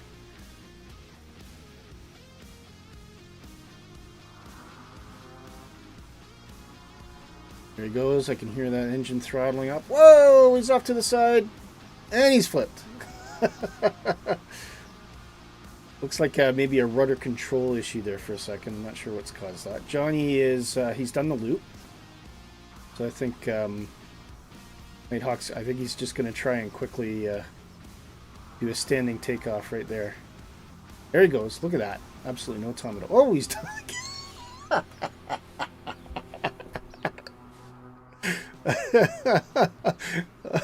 It's all gone wrong. It's all gone wrong. Oh dear. Tail draggers. I don't like them. This is the reason. This is a big, big reason. Okay, Johnny looks like he's coming on his approach. So Nighthawk, if you do pop back in, maybe give a bit of a second for Johnny to land first. He's a bit far away, so we can't quite see him yet. Oh, Nighthawk's right at the top there, by the looks of it. Here comes Johnny coming in now. Nice and low. You can really see that approach. Nighthawk's moving off to the side nicely. Here he comes. It's looking good. That looks almost textbook. A little bit of a bounce, but generally okay. Can he get the brakes on in time? Yes, it looks like he's getting a nice slow down there. You don't want to slow down too much though, because you still got to get over that bump. Once you do, a little bit of throttle, I think. Yeah, you probably misgauged that just a little bit. He's had to compensate by, but that is a normal thing. That happens in real life as well. Generally very good. Nighthawk, would you like to give it 3rd time's a charm?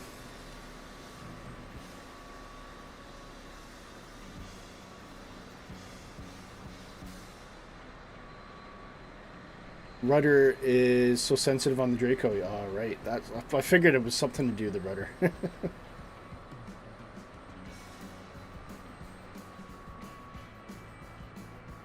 And of course, being a tail dragger, that makes it doubly worse, doesn't it? Here he goes. Okay, nice and steady, nice and steady. That's looking a bit better. Oh, and he's off again.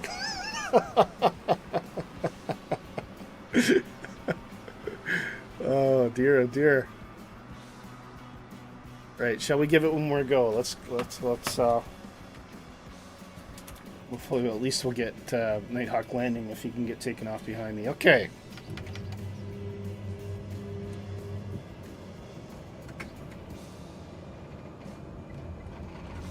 Okay, Johnny, would you like to take off, and I'll go behind you. And this is just like real world ops for Lukla, so you'll have a guy lined up, and you have to wait.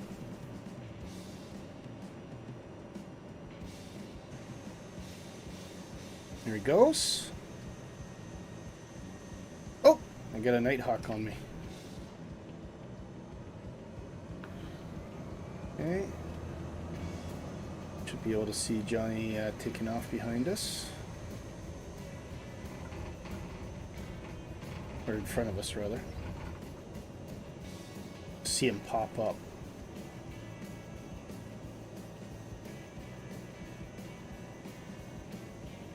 There he is. Okay, here we go. Go 50% just to get it over this bump here. Otherwise, I don't want to lose control of the plane. And then full power once they hit it.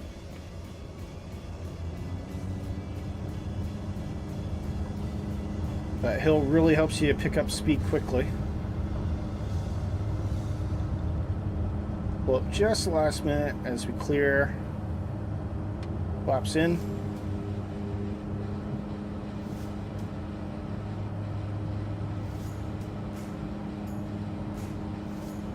And we'll follow Johnny around the loop.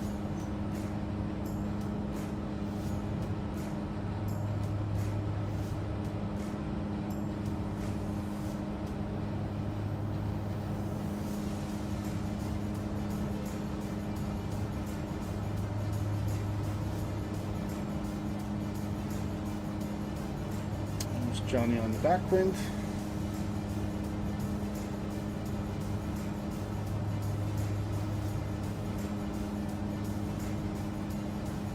Look at that hill. Look at those trees. Everything is rendered. When 2024 is working, it's gorgeous. So there you go. Restart the sim seems to be a fix. I think it was. I'm starting to suspect it was something to do with the VRAM.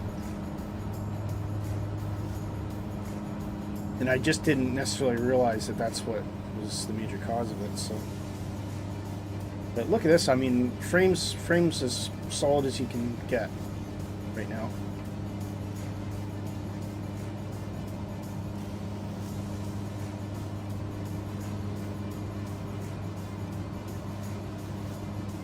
Okay, where are we? We don't want to get too low here. We're way below 9,000. Let's get up to 9,500.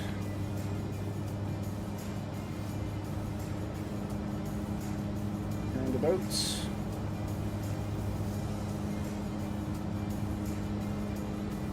It's probably good enough.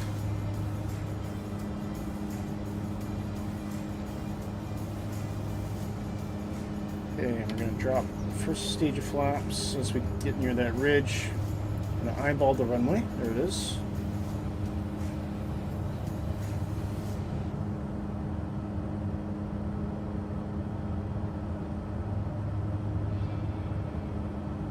Second stage of flaps, that's going to slow us down. We'll see the airplane starting to drag to 80 knots.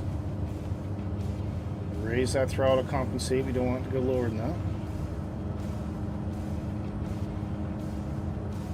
But we don't want it to go too much higher either. Okay, we're now way off base here, so we're going to try and correct this.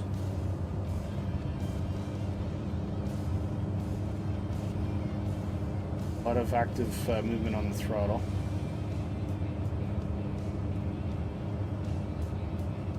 Nice and stable now. That's looking good.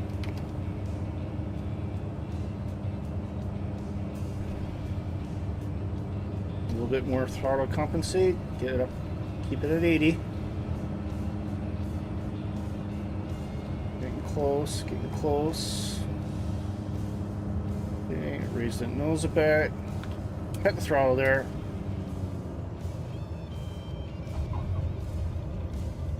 Let it right up to the top. Little bit of braking. Little bit of braking. And we turn in.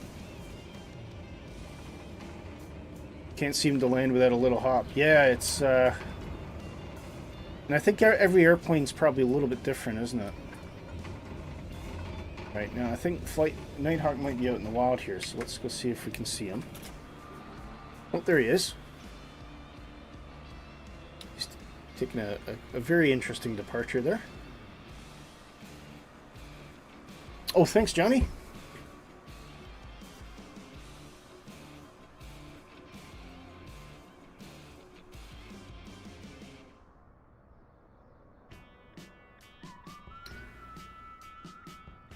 I think the key markers for me are 9,500 on your approach. You're turning at that ridge.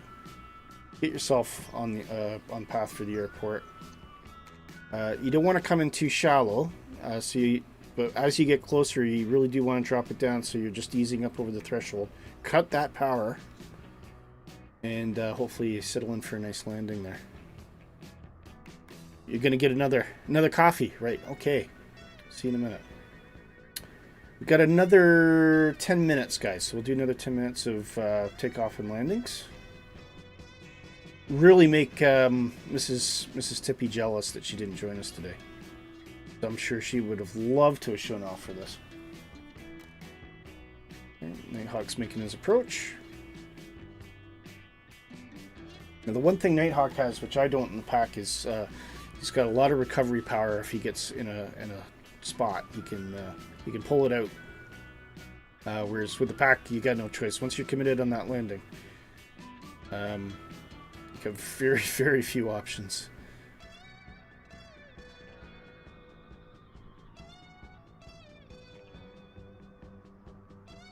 And there's the double-edged sword of Lukla. So first is the approach and actually landing. The second part is actually being able to stop in time, so you don't smash into the wall at the end of the runway. This is looking good. This is looking good. Now with that tail dragger, oh, he's almost right slow this time. I think he's nailed it. That's looking a 10 out of 10. Well done, Nighthawk. Well done. Until he loses the rudder at the last bit and smashes into a building. Very hard to do on tail draggers, I would think. Because obviously if you brake too hard, that plane just wants to flip over, so... but that looks really good.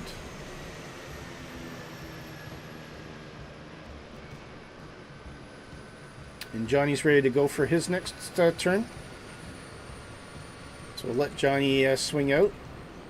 Watch him do his loop, and then I think we'll do one more, all three together. With me going first and catching you guys in the end. I think we'll call it a day, guys. But that's been a lot of fun. Apart from the frame rate issue at the end, we had a good flight, lots of nice scenery, able to obviously correct it after the news, and now we're able to enjoy it. So that is fantastic. I do have VRAM auto reduce settings set here now. So hopefully auto FPS can save us. It's still looking pretty good. It doesn't look like the reductions made too much of a difference in the fidelity. Okay, there goes Nighthawk. Johnny teeing up.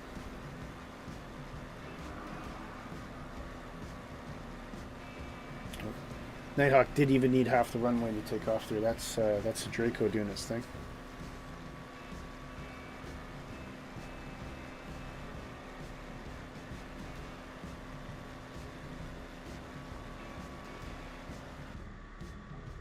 Good. I think Johnny can probably go now.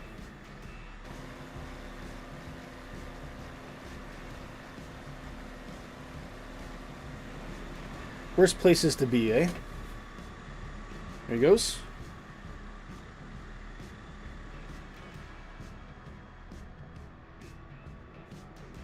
Johnny is going to use a bit more of that runway. And up he goes. Nighthawk is on his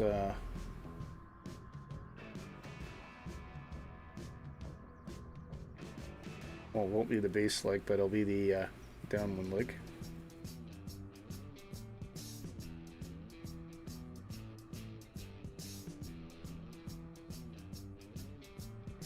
Look at the sun. The sun's setting. What? Look, guys. Look at the shadow. Isn't that neat?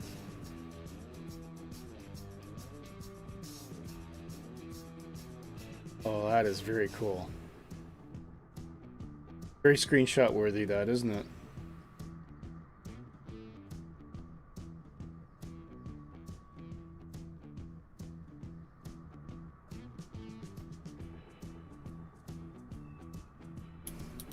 Try and get a capture of this.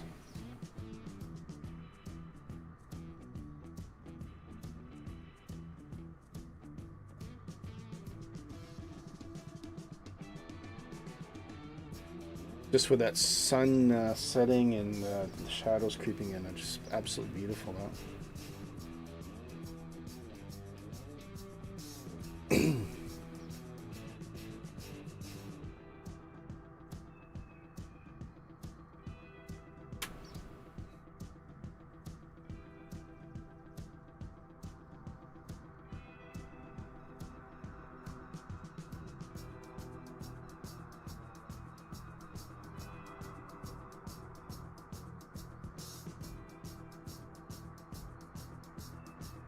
Screenshot there.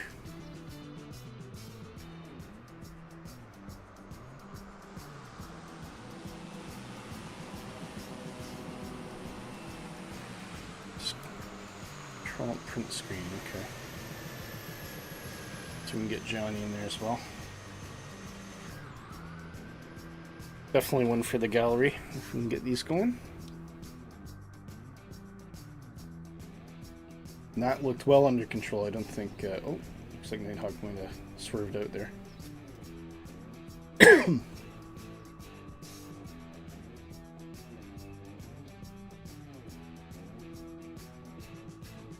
Oh, a little bit of correction. Last minute correction there. Just trying to get it. Can you do it without the bounce? No, he has done a bit of a hop, but that is still pretty good. And we got a screenshot of Johnny coming in there as well.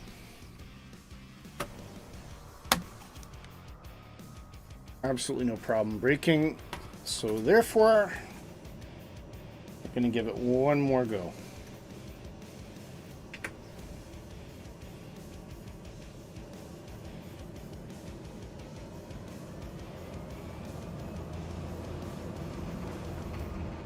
Oh, there's the shadow just come over us. So I'll go first, Johnny, if we can keep each other about a minute apart. It's just so I can get you guys on once I park up.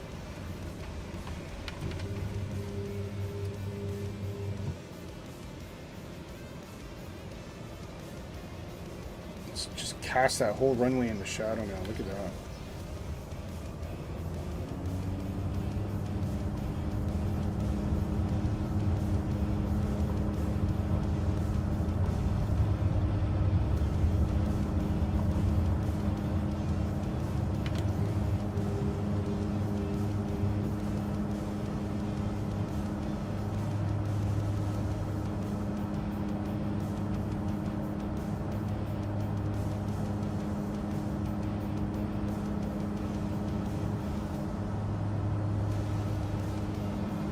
Get up slowly to 9,500.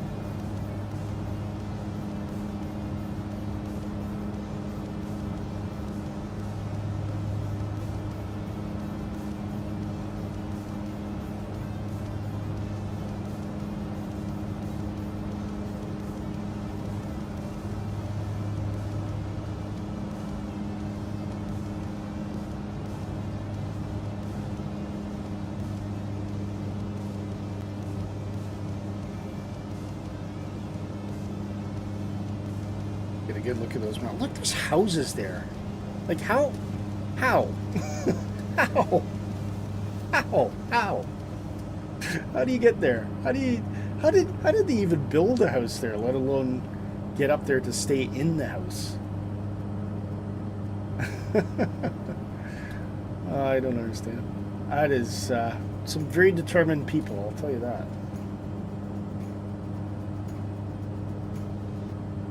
Okay, we're sitting about 10,000, so we want to drop it down to about 9,500.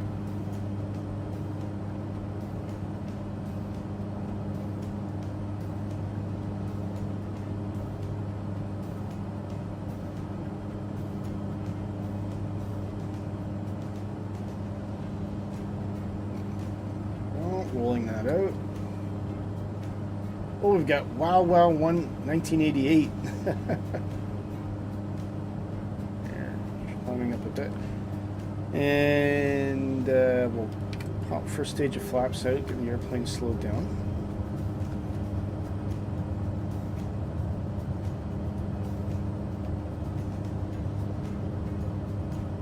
Well, if you are watching this stream, please do let us know, because we might hang on just to see you do your thing.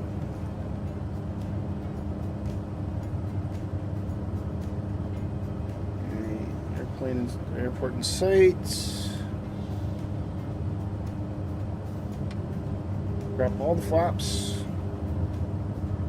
And I think we'll start a slightly early turn this time. Nice gradual. So we're not fighting over correct back to it. Oh, Nighthawk's ahead of me again. Just looking a bit more stable. Holding that 80 knots. It's a sweet spot.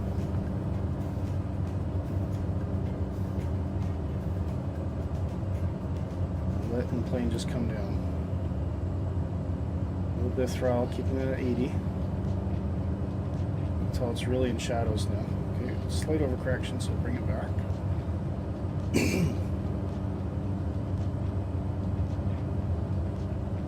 little bit more throttle. Pulling out. A little bit more throttle. Cutting that throttle now.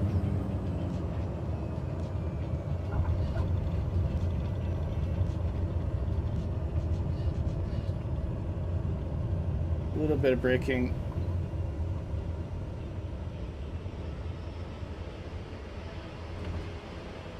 And we'll turn in. Whoa! Not an airplane I expected to see here. Well, you can give that the old college try, but I'll let you leave you to your own devices. Okay, so we are going to park up properly now.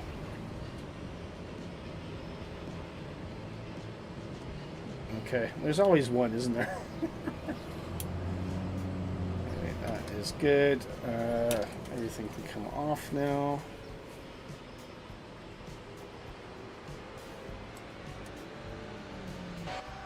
Let's see if the 321 can do it. It's easier just to roll the Draco down the runway and take off without engine power. Yeah, I'm not surprised. Oh, there's Johnny. Sorry, Johnny, didn't see if you bounced or not. That looked good, though. Don't get eaten by the 321.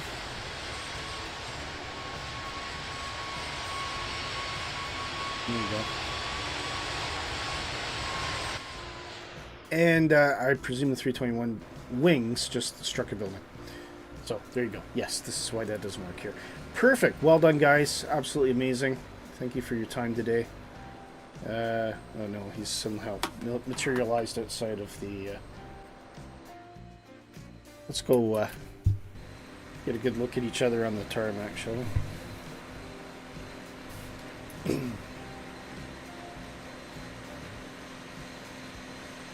And I'll leave you with a nice view of Buddha Lodge.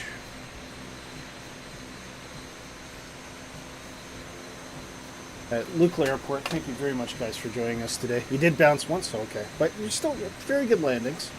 I mean, I'm sure a lot of airplanes do bounce, I'm sure.